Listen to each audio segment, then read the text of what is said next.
Det er så seneste taske her fra værkstedet.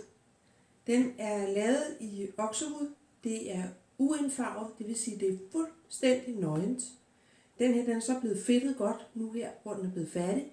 Men ellers så står den fra start i den her farve. Altså nærmest hvid.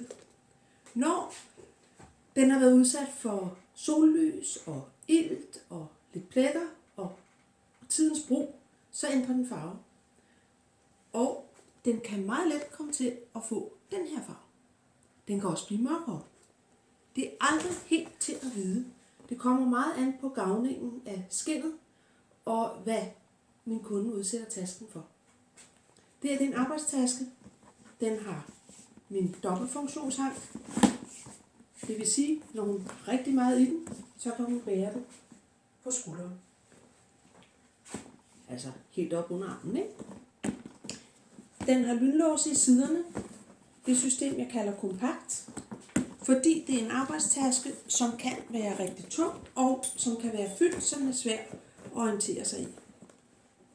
Men så har hun de her lynlåse, som gør, at hun lige pludselig kan åbne tasken op og kan kigge ned i den, alt hvad hun har. Den er lavet med et computerrum, 2 mobiltelefoner, hun har en privat og en arbejdsmobil, og til et sæt briller. Så er der her fremme 2 nøglelommer, en til privatnøgler og en til arbejdsnøgler. Hun er sådan en, der altid leder efter sine nøgler, så det har hun specifikt ønsket sig.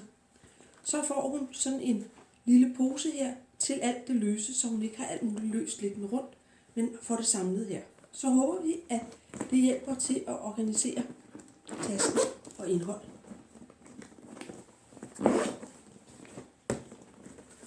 Det er jo, nu kan I se, den her, kan I faktisk se, der er en smule farveforskel, og det er fordi, at den har jeg fedtet mange gange, og så kan man simpelthen se, hvordan skindet det vil udarte sig.